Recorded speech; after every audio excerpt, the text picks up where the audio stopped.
Ассалаумағалейкум, құрметті көрермендер. Бүгінгі тақырып sell to buy, buy to sell дегеніміз не? И соны полностью разбирать ететін боламыз. Sell to buy, buy to sell маған негізі прям қатты минуста жүргенде, сосын вообще торговля шықпай, все мен ана проб аккаунттан өте алмай, выплата алмай жүрген кезде қатты көмектескен инструменттердің бірі болды. Sell to buy, buy to sellді түсінетін болсаңыздар, яғни sell to buy, buy to sellді түсініп алатын болсаңыздар, онда целым order flow, рыночная структура целым полностью түсініп аласыздар. Sell to buy, buy to sell дегеніміз не? Яғни, получается, ең бірінші қарайтын мәселелеріңіз ол структура болып саналады. Баға структурына жоғары шыққан кезде біз оның біздің пойға келген күтеміз. Яғни, sell to buy, buy to sell дегеніміз бір пойлардың біреуі болып саналады. Яғни, ол имбаланс болсын, ол ликвидность болсын, бізде сол арқылы sell to buy, buy to sell арқылы жұмыс жасайтын боламыз. Ең бірінші бізде баға не істеді? Имбалансқа тест жасады, имбалансты полностью fulfill еткен соның астында sell to buy, buy to sell болды. Сол sell to buy, buy to sell кірген соң бізде ең бірінші өзінің внутренний ликвидностін шешті. Яғни internal, external деген сияқты өзінің внутренний ликвидностін шешті. Внутренний ликвидность шешілген соң, яғни полностью обновление болды. Ең бірінші бізде sell to buy, buy to sellдің ережесіне келетін болсақ, ол то, что оның ішінде имбаланс болу керек. Сол кезде sell to buy, buy to sell жұмыс істейді. Лонгқа болсын, немесе шортқа болсын, ол полностью sell to buy, buy to sell жұмыс істейді. И одан кейін sell to buy, buy to sell дегеніміз не дегенде полностью атап өттік. И sell to buy, buy to sell қай кезде пайда болады? Sell to buy, buy to sell ол кез келген активта бар, биткоин болсын, эфир болсын, золото болсын, ол бүкіл активтерді шыға береді.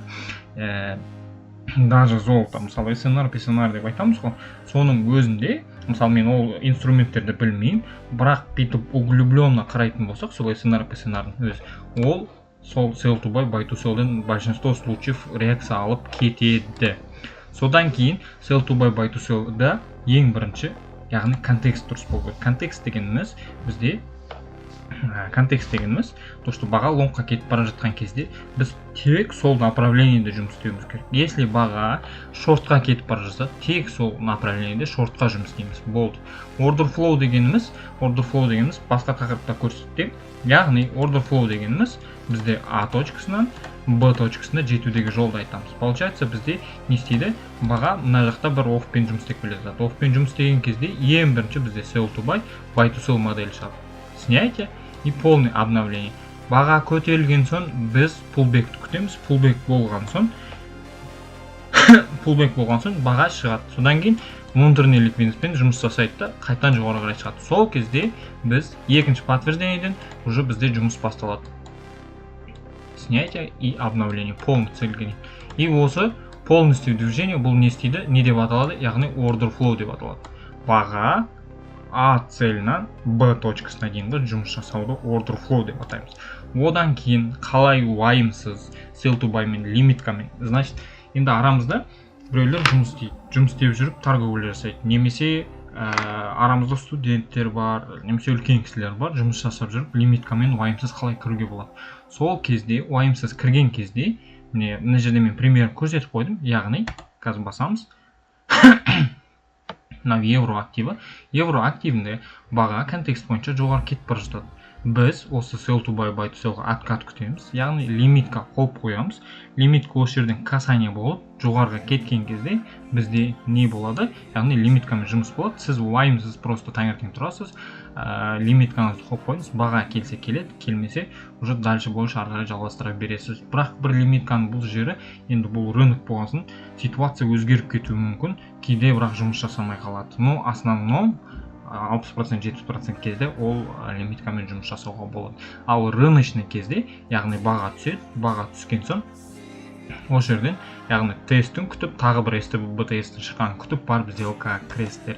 Лимиткамен жұмыс жасау деген осы. Таймфрейм жұмысынан ең бірінші таймфреймді алатын болсақ, таймфрейммен жұмыс істеген кезде мен үшін 5 минуттық, 15 минуттық таймфрейм бізге выгодно болып саналады. Яғни мен өзім жұмыс істеген кезде сол таймфрейм өзіме қолайлы.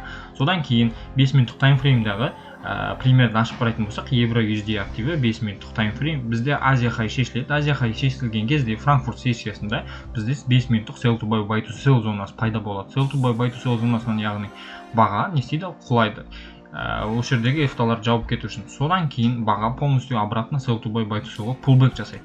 Асығып мына жерде немесе мына жерде кіріп керек емес. Лучше pullbackті күте салыңыздар, ол обязательно pullback келеді. Сіз сол кезде осы sell to buy to sellдің тестінен лимиткамен кіресіз, стоп за снятие, яғни осы жерде ликвидность шешілгенге қоясыздар, ал тейкті Азия лоуға. Получается, мына жерде примерно 2 RR шығып тұр, осылай жұмыс жасалынады. Өте оңай инструмент. И қазір 15 минуттық таймфреймді ашып қарайтын болсақ та дәл сондай пример. Қазір көрсетейін. Мынау пандемия күні болған ситуация. Пандемия күні бізде не болды?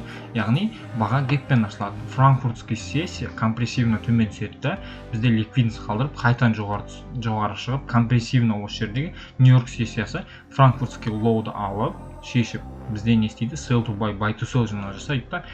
Яғни Азия хайға дейін баға лонгқа жүріп береді. Азия хайда шешкен соң баға өстіп флетте жүреді. Флетке жүрген соң баға sell to buy to sellға түседі.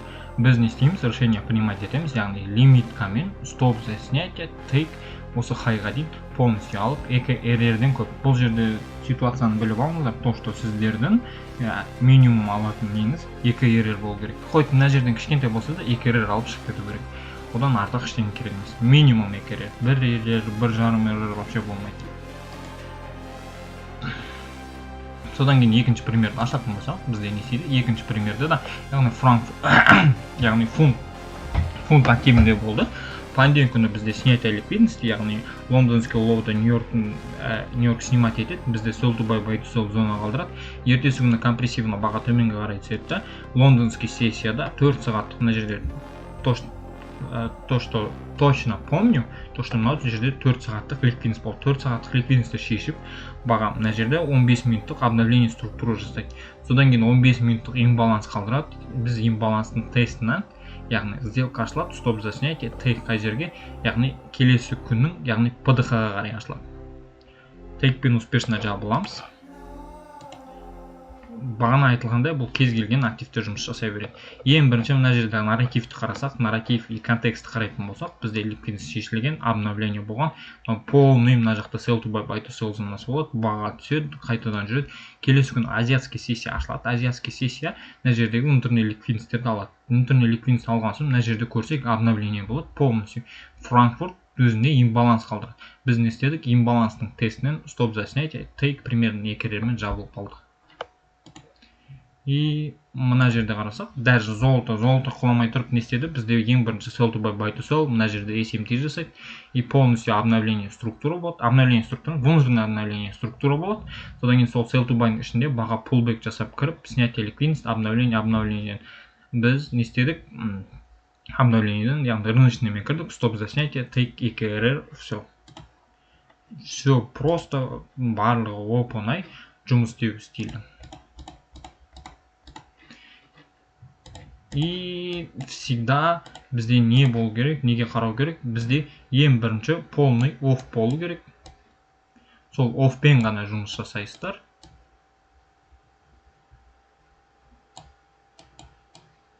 Яғни бірінші подтверждение, екінші подтверждение, үшінші подтверждениеде всегда сіздер сделкада отырасыздар. Бірінші нарратив дұрыс болу керек, хоть лонг болсын, хоть шорт болсын, всегда жұмыс жасайсыздар. Потом кез келген активтер жұмыс жасай береді. Главный структураны дұрыс анықтай білу керек. Мен айтайын дегенім осы, sell to buy to sell примерін Telegram каналыма жіберемін. Бұл жерде оп-оңай, любой актив, любой таймфреймнен шыға береді. Рахмет сіздерге.